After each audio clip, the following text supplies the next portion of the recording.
আসসালামু আলাইকুম। আজকে আমরা সমাধান করব ব্যাকরণের ৯টি গুরুত্বপূর্ণ প্রশ্ন যা সরকারি মাধ্যমিক বিদ্যালয়ের সহকারী শিক্ষক পরীক্ষায় এসেছে।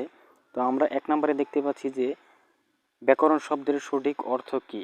ব্যাকরণ শব্দের সঠিক অর্থ কী? কতে দেওয়া আছে বিশেষভাবে বিভাজন, খতে বিশেষভাবে বিশ্লেষণ, ঘতে দেওয়া আছে বিশেষভাবে বিয়োজন এবং ঘতে দেওয়া আছে বিশেষভাবে সংযোজন। এখানে উত্তর হবে বিশেষভাবে বিশ্লেষণ, উত্তর হবে খ। তো সংস্কৃত শব্দ ব্যাকরণ শব্দটির অর্থ হচ্ছে বিশেষভাবে বিশ্লেষণ।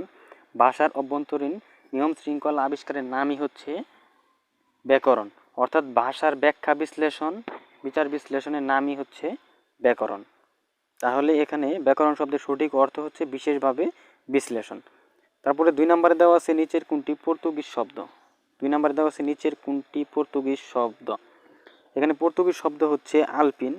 তো আরও কিছু পর্তুগিজ শব্দ যেমন আনারস, আলমারি, গির্জা, গুদাম, চাবি, পাউরুটি, বালতি। এখানে চামচ ও ছুরি হচ্ছে তদ্ভব শব্দ এবং চাকু হচ্ছে তুর্কি শব্দ। তারপর ৩ নম্বরে দেওয়া আছে শব্দের মূলকে কি বলে। শব্দের মূলকে কি বলে? শব্দের মূলকে বলা হয় প্রকৃতি। শব্দের মূলকে কি বলে? শব্দের মূলকে বলা হয় প্রকৃতি। প্রকৃতি দুই প্রকার, একটা হচ্ছে নাম প্রকৃতি, একটা হচ্ছে ক্রিয়া প্রকৃতি। ক্রিয়াপদের মূল অংশকে বলা হয় ধাতু।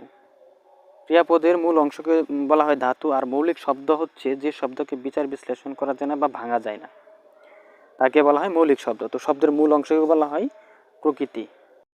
তো ৪ নম্বরে দেওয়া আছে বাংলা বর্ণমালায় ব্যঞ্জন বর্ণের সংখ্যা কতটি। ৪ নম্বরে দেওয়া আছে বাংলা বর্ণমালায় ব্যঞ্জন বর্ণের সংখ্যা কতটি। বাংলা বর্ণমালায় ব্যঞ্জন বর্ণের সংখ্যা, বাংলা বর্ণমালায় মোট বর্ণ সংখ্যা হচ্ছে ৫০টি। তার মধ্যে ১১টি হচ্ছে স্বরবর্ণ এবং ৩৯টি হচ্ছে ব্যঞ্জন বর্ণ। এর মধ্যে পূর্ণমাত্রার বর্ণ হচ্ছে ৩২টি, অর্ধমাত্রা হচ্ছে ৮টি এবং মাত্রাহীন বর্ণের সংখ্যা হচ্ছে 10টি। তো বাংলা বর্ণমালায় ব্যঞ্জন বর্ণের সংখ্যা হচ্ছে ৩৯টি, উত্তর ঘ। তারপরে ৫ নম্বরে দেওয়া আছে সাধু ও চলিত ভাষার মূল পার্থক্য কোন পদে বেশি। সাধু ও চলিত ভাষার পার্থক্য কোন পদে বেশি। তো এখানে উত্তর হবে খ, ক্রিয়া ও সর্বনাম পদে বেশি। ক্রিয়া ও সর্বনাম পদে বেশি।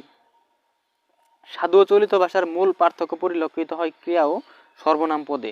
যেমন সাধু ও চলিত রূপ যথাক্রমে করিয়া, করে, তাহার, তার। এছাড়া সাধু রীতি তৎসম শব্দবহুল ও চলিত রীতি তদ্ভব শব্দবহুল। তারপরে ৬ নম্বরে দেওয়া আছে মনোমাঝি কোন সমাসের উদাহরণ। মনোমাঝি কোন সমাসের উদাহরণ। মনোরূপ মাঝি, মনোমাঝি হচ্ছে একটি রূপক কর্মধারয় সমাসের উদাহরণ। রূপক কর্মধারয় সমাসের উদাহরণ, উত্তর হবে ঘ।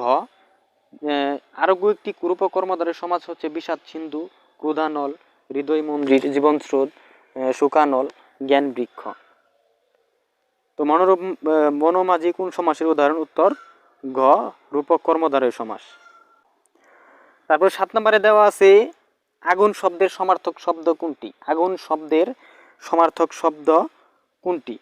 আগুন শব্দের সমার্থক শব্দ হচ্ছে অনল, বড় ঘ। আগুন শব্দের সমার্থক শব্দ হচ্ছে অনল, উত্তর হবে বড় ঘ। এখানে আগুন শব্দের সমার্থক শব্দ অনল, বহি, পাবক, হুতাশন, দহন, সর্বভুক, সর্বসূচি। অংশু শব্দের অর্থ এখানে কতে দেওয়া আছে অংশু। অংশু শব্দের অর্থ সমার্থক শব্দ জ্যোতি, বাতি, কিরণ, কর, আলো, রশ্মি, প্রভা ইত্যাদি। তারপর ৮ নম্বরে দেওয়া আছে কোন বানানটি শুদ্ধ। কোন বানানটি শুদ্ধ। কোন বানানটি শুদ্ধ। ইতিপূর্বে না ইতপূর্বে না ইতপূর্বে না ইতপূর্বে। এখানে কোন বানানটি শুদ্ধ। এখানে বড় ঘ যে বানানটা দেখতে পাচ্ছি আমরা ইতপূর্বে, এটা হচ্ছে সঠিক, বড় ঘ।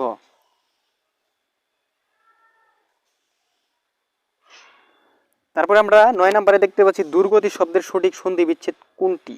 দুর্গতি শব্দের সঠিক সন্ধি বিচ্ছেদ কোনটি।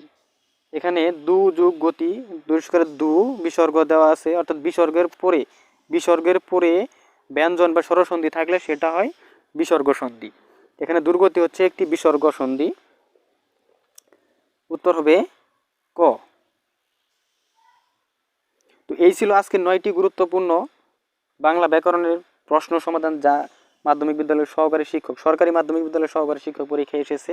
তো অবশ্যই আপনারা এই ভিডিওটি বারবার দেখবেন আর এরকম ভিডিও আরও পেতে এবং চাকরির বিভিন্ন বিজ্ঞাপন পেতে আমার ফেসবুক পেজটি ফলো দিবেন এবং অবশ্যই আমার ইউটিউব চ্যানেলটি সাবস্ক্রাইব করবেন।